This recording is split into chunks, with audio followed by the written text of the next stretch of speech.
Kawasaki doesn't just build motorcycles, they build weapons. And in 2026, while other brands are playing catch-up, Kawasaki is quietly dominating every single segment of the market. These 7 machines aren't just competing, they're ending conversations. Stay with me if you're buying a motorcycle this year. Watch every second of this. Number 7. Kawasaki Z650 RS. They laughed at this bike, then they rode it. When Kawasaki reintroduced the Z650 RS, a lot of people dismissed it as a styling exercise, a retro-dressed middleweight that looked good in photos but wouldn't hold its own against modern competition. That was a serious mistake. The Z650 RS has a reputation problem. It sits in a confusing middle ground, too modern for hardcore vintage fans, too retro-styled for sport riders who want aggressive ergonomics. Dealers weren't pushing it hard, review channels barely covered it.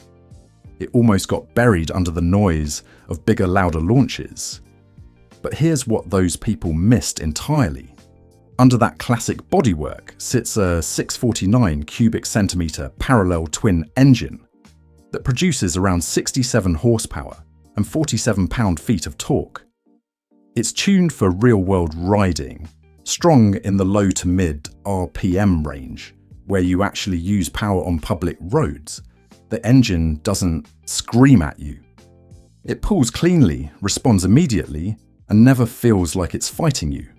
Pair that with a 41mm telescopic fork, Dunlop Sportmax tyres, and a chassis geometry that rewards confident cornering, and you start to understand what Kawasaki actually built here.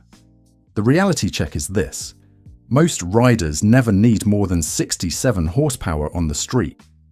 What they need is power they can actually use, a bike that handles predictably, and something that doesn't exhaust them on a 2-hour ride.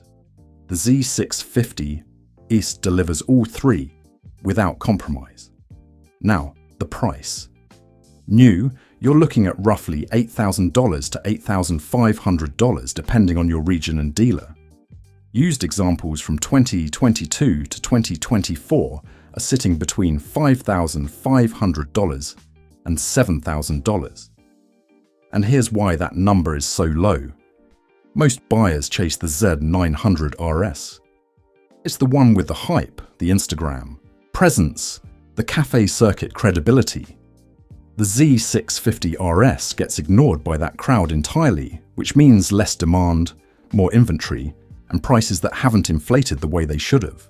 Smart buyers know that ignored doesn't mean inferior. It often means opportunity. The Z650 RS is a precision tool dressed in timeless clothing, and in 2026, it's quietly destroying every middleweight retro in its price class. Number 6. Kawasaki Ninja 400. This is the bike that humiliates 600cc supersports on a canyon road. Say that to a sport bike crowd and someone will laugh. Say it after riding one, and nobody laughs anymore. The Ninja 400 has carried a stigma since the day it launched. It's a beginner bike, a stepping stone, something you ride until you're ready for the real stuff. That narrative has done enormous damage to how people perceive this machine, and frankly, it's kept the price artificially low for anyone paying attention. Kawasaki built the Ninja 400 around a 399cc parallel twin with a 180-degree firing order. It makes approximately 49 horsepower, which sounds modest until we factor in the weight, just 168 kilograms wet. That power-to-weight ratio is genuinely impressive. The suspension is adjustable, the brakes use a pedal disc up front with ABS as standard, and the riding position is aggressive enough to feel sporty without destroying your wrists on a long ride. Here's the reality that experienced riders already know. A light, flickable, confidence-inspiring motorcycle is faster in the real world than a heavier, more powerful machine that intimidates its rider.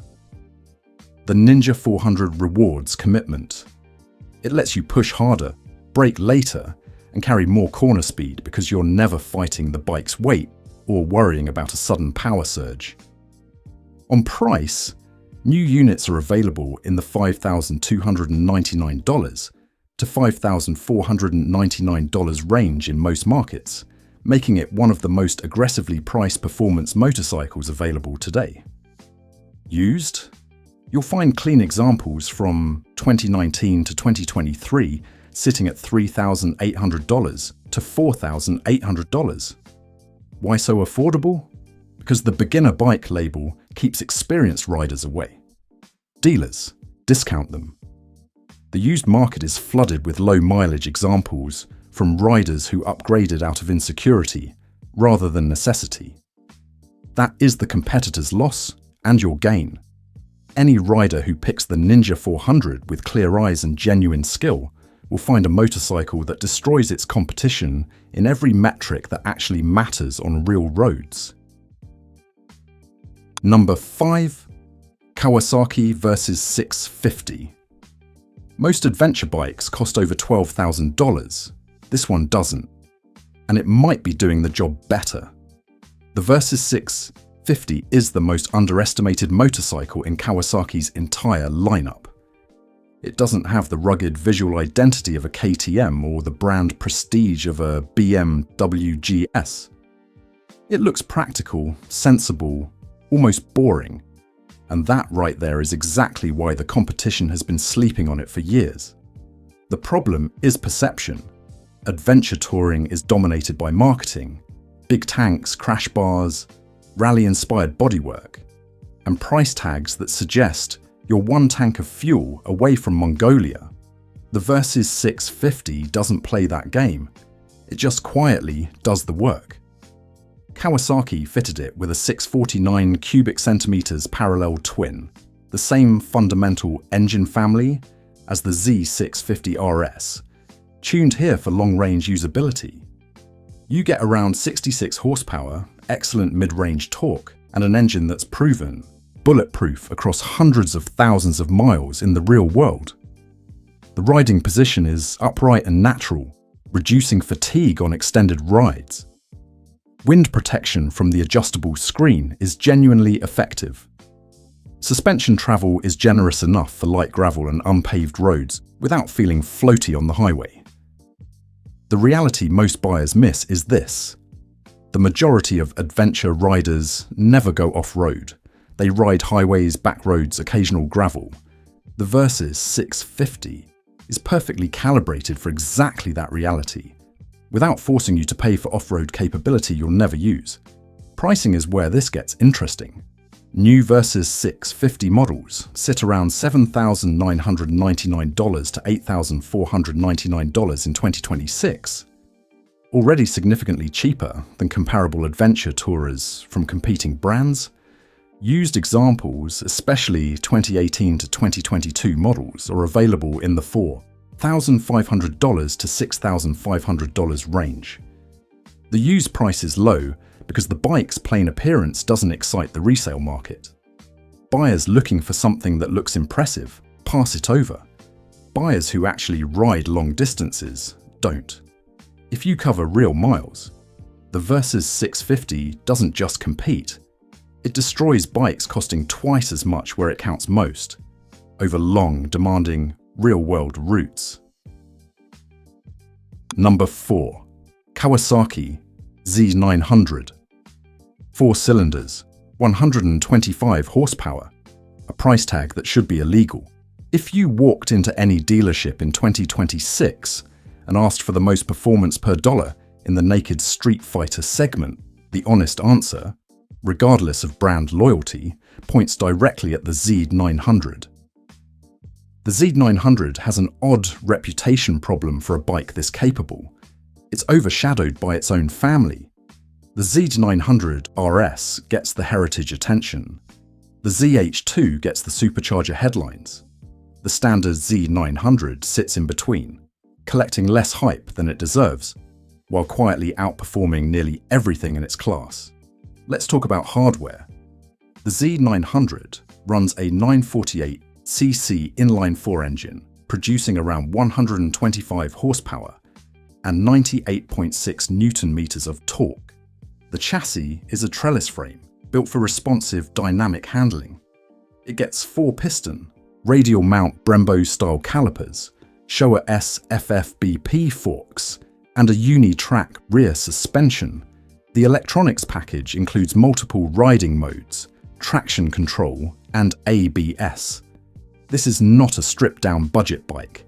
This is a fully equipped high-performance street fighter. The reality check: compare the Z900 spec for spec against the Yamaha MT-09, the Triumph Street Triple RS, or the Ducati Monster. Then compare the prices. The gap is significant, and it consistently favors Kawasaki.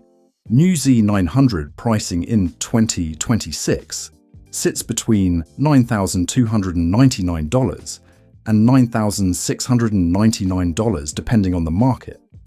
Used examples from 2020 to 2023 are widely available between $6,500 and $8,200. Here is precisely why the used price stays accessible. The Z900 doesn't have a cult following the way certain European naked bikes do. It doesn't have a waiting list. It doesn't carry a premium for scarcity. What it carries is 125 horsepower, an excellent chassis, and the full weight of Kawasaki's engineering behind it, at a price point that makes competitors genuinely uncomfortable. Smart riders who skip the badge chasing and focus on what the motorcycle actually delivers will find the Z900 doesn't just compete in its class, it controls it. Number 3. Kawasaki Ninja ZX50 R, 636 cubic centimeters, supersport DNA. And it's making every 600 cubic centimeter rival look like a relic. There's a reason MotoGP trained riders come back to this bike, and there's a reason its competitors quietly stop trying to beat it directly. The ZX6R has always lived in an interesting space. The 600 cubic centimeters supersport class was declared dead by the mainstream motorcycle press about 5 years ago. Honda pulled the CBR 600RR from most markets. Yamaha's R6 became track only. Suzuki's GSXR 600 faded into limited availability. The segment was supposed to be finished. Kawasaki looked at that situation and made a deliberate choice. They stayed, they refined, and they kept building. That decision now looks like genius. The engine is the centerpiece. Kawasaki bored the displacement to 636 cubic centimeters, specifically to add usable low to mid-range torque, without sacrificing the high RPM character that defines this class. You get approximately 130 horsepower in the unrestricted configuration, with a power band that rewards riders who are willing to work the rev range. The chassis uses a twin-spar aluminum frame, fully adjustable 41mm inverted Showa forks, and a horizontal back-link rear suspension. Radial mount 4-piston Brembo calipers provide stopping power that inspires genuine confidence. The electronics package includes multiple power modes, Kawasaki traction control, and Kawasaki intelligent anti-lock brake system. This is not a raw analog machine. It's a modern, refined tool that's accessible enough for skilled intermediates and rewarding enough for experts. Here's the reality most people miss. The ZX6R is now the only production 600 class supersport you can walk into a dealership and buy new in most major markets. That's not a weakness, that's a monopoly on an entire riding experience that hundreds of thousands of riders still deeply want.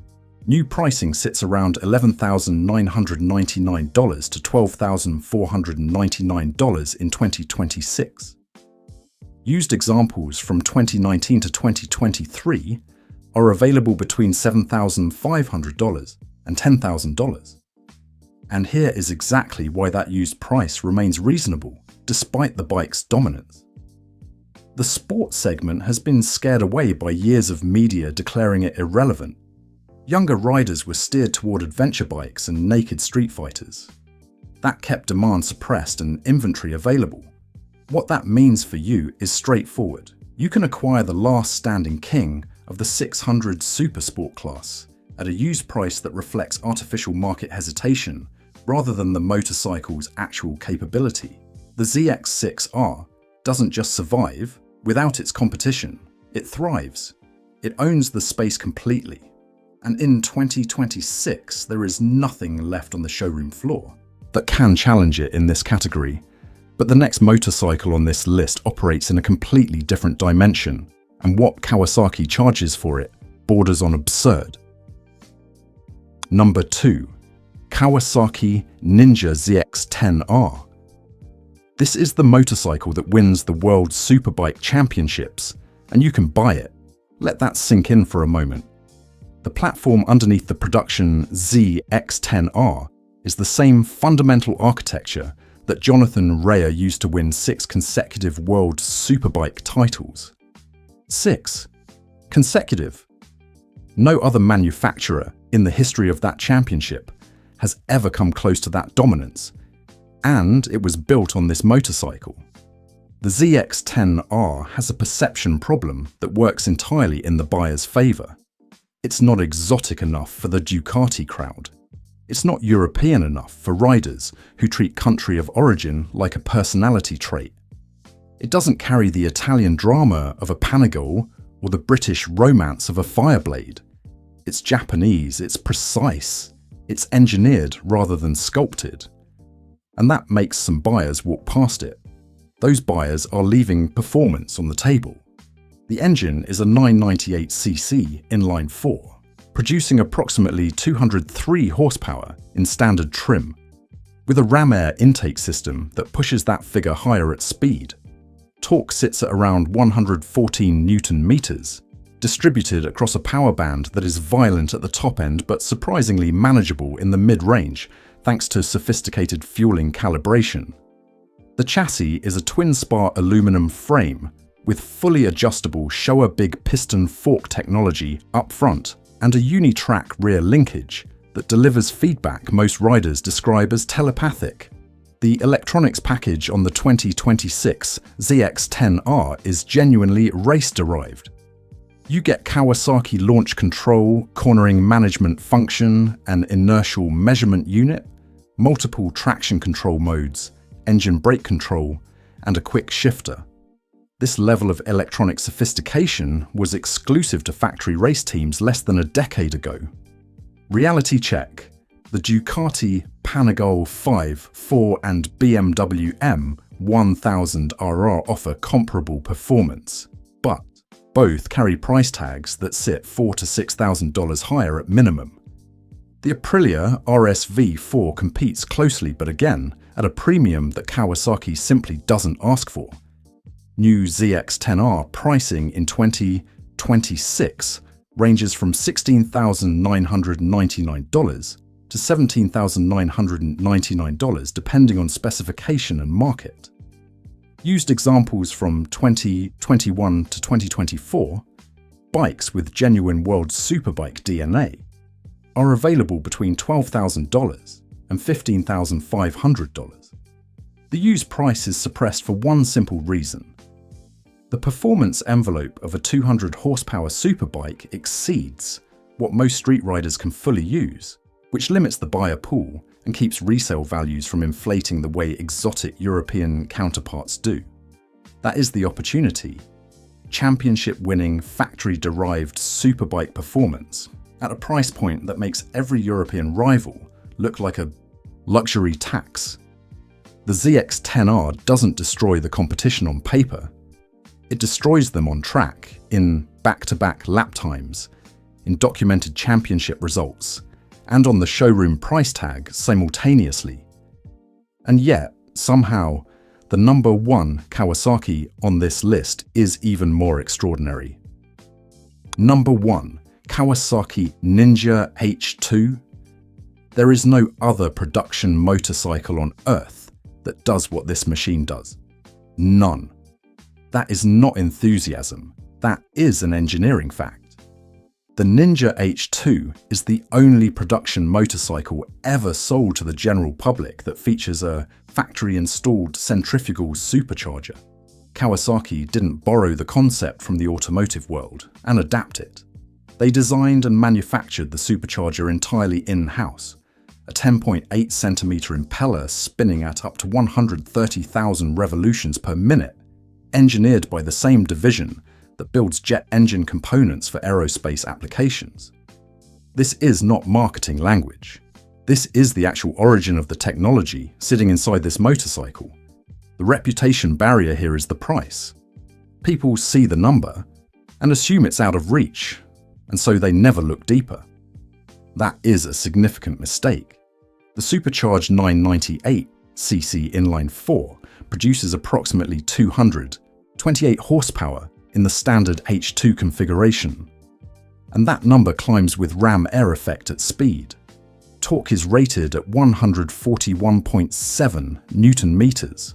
The frame is a trellis-style unit hand-welded by certified Kawasaki craftsmen, not stamped and assembled on a production line.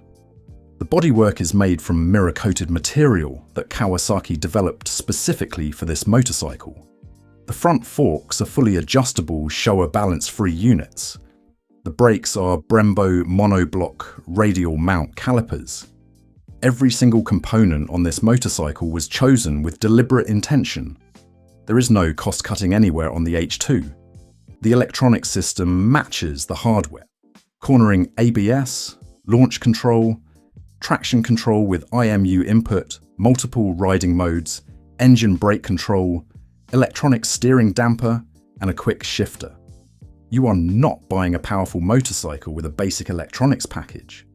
You are buying a fully integrated 228 horsepower system with aerospace-derived forced induction. Now, the price reality. New Ninja H2 models in 2026 sit around $29,000 to $31,000, depending on market and specification. Used examples from 2019 to 2023 are available between $18,000 and $24,000. And here is why that number represents extraordinary value rather than extravagance. The Ducati Panigale 5 4SP2, a motorcycle with less power and conventional atmospheric induction, retails above $40,000. The BMW M1000 RRM competition package approaches similar figures. The Kawasaki H2 delivers a technological achievement that neither of those motorcycles can replicate at any price, and it does so at a cost that sits $10,000 to $15,000 below the premium European competition. The used market suppression comes from one place: fear. The H2's reputation for extreme performance keeps casual buyers away. Low mileage used examples sit in showrooms longer than they should, owned by riders who bought the dream and rode it carefully. That creates inventory. That creates negotiating leverage. That creates the opportunity to acquire the most technically remarkable production motorcycle ever built, at a price that reflects buyer hesitation rather than the machine's actual worth. The Ninja H2 doesn't compete in a segment. It created one. Every other manufacturer has spent years attempting to respond, and none have succeeded. In 2026, it remains completely, definitively, and gloriously alone at the top. 7 Kawasaki's. One clear conclusion. In 2026, no manufacturer is delivering this level of performance, technology, and engineering across this many price points. From the accessible Ninja 400 all the way to the supercharged H2, Kawasaki is destroying the competition where it matters most: on the road, on the track, and on the price tag. If this list helped you, subscribe. The next one goes even deeper.